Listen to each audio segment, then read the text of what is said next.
There are many ways to describe this little part of the world located in northern Italy. For me and the people who live here in the midst of the Dolomites, it is quite simply home.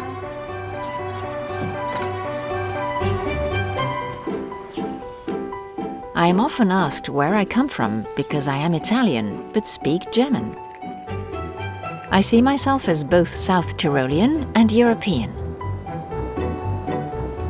3 language groups live together peacefully in this region characterized by its extensive autonomy and power sharing. Over 100 years ago, South Tyrol was part of the multi-ethnic state of Austria-Hungary. After the First World War, Austria lost the southern part of Tyrol to Italy. A new border was created at the Brenner Pass, and the German and Ladin-speaking populations of South Tyrol became minorities in a foreign land. My grandparents came here from Calabria in the south of Italy to a world that was foreign to them. Whole neighborhoods were newly built at that time to accommodate the workers who moved here from other parts of Italy.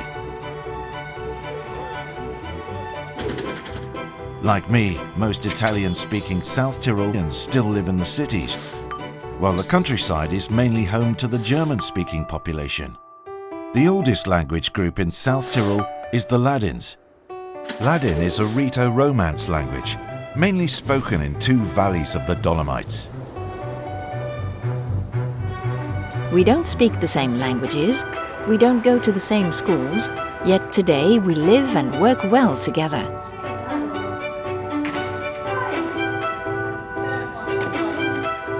Our region can look back on an eventful history. Shortly after the First World War, the fascists seized power and began to systematically Italianize South Tyrol. They replaced German and Ladin place names with Italian ones, abolished the schooling in German, and banned the use of German in public life.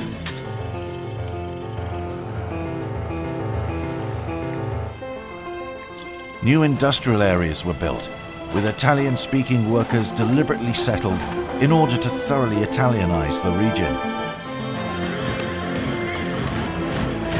In 1939, Mussolini and Hitler agreed a pact with the aim of resettling the South Tyrolean population.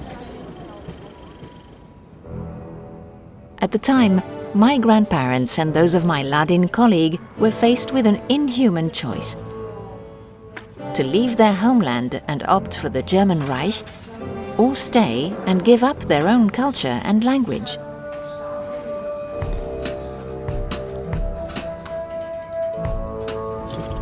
Believing that conditions would be much better in Nazi Germany, 86% of South Tyroleans decided to leave their homeland. The resettlement stalled during the Second World War, and in the end, only a part of the South Tyrolean population actually emigrated.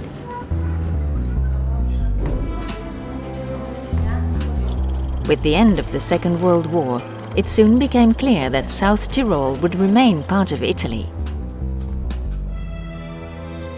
At the Paris Peace Conference, Italy and Austria signed an international agreement for the protection of the German minority, the so-called Gruber-de Gasperi Agreement.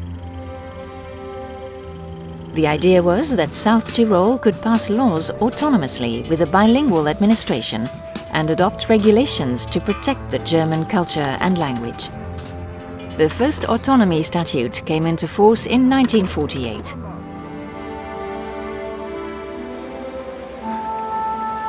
My parents grew up in a South Tyrol that was still characterized by conflicts between the language groups. The first Autonomy Statute could have diffused the situation. Instead, tensions escalated. For the German and Ladin-speaking populations, there was a major problem. South Tyrol was merged with the neighboring Trentino, making the autonomous region's Italian-speaking population a majority that regularly outvoted the concerns of the minorities. This made self-government impossible for the German and Ladin. At a major rally, tens of thousands of German and Ladin-speaking South Tyroleans demanded genuine self-determination. During this time, the tense situation escalated into violence.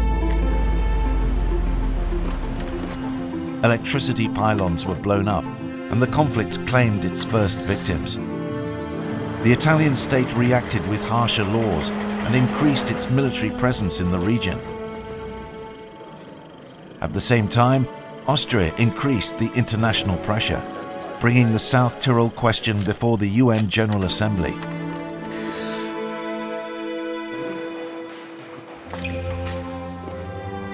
After many years of negotiations involving a great deal of sensitivity and political foresight, in 1972, a new autonomy statute was agreed between South Tyrol and Italy. The second autonomy statute is the basis of our autonomy to this day. It is implemented mainly by means of joint commissions.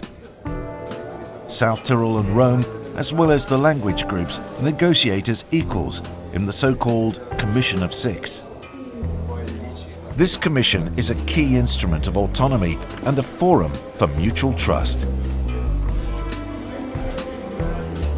6 political representatives issue enactment decrees that do not need parliamentary approval and cannot be amended by a simple state law. These enactment decrees govern vast areas of the province's competence.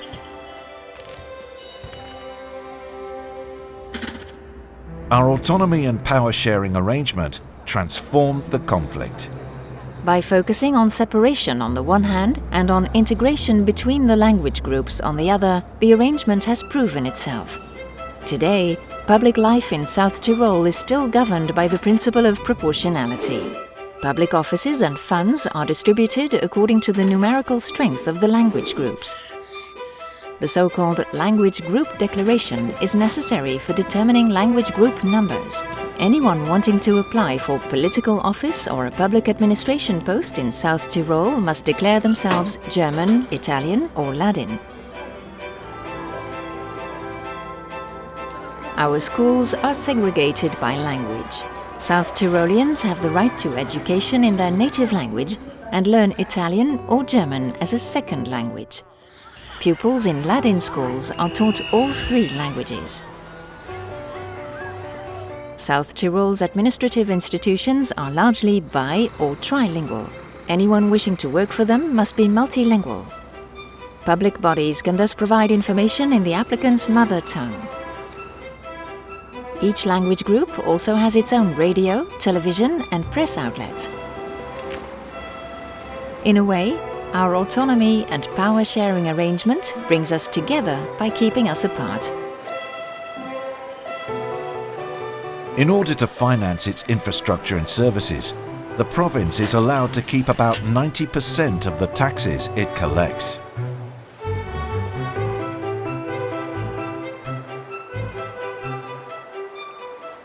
Nowadays, South Tyrol is one of Europe's most prosperous regions. Self-government has driven the economic and cultural development and as part of a Euro region, South Tyrol is now a bridge between the German and Italian-speaking areas and a living example of a diverse Europe.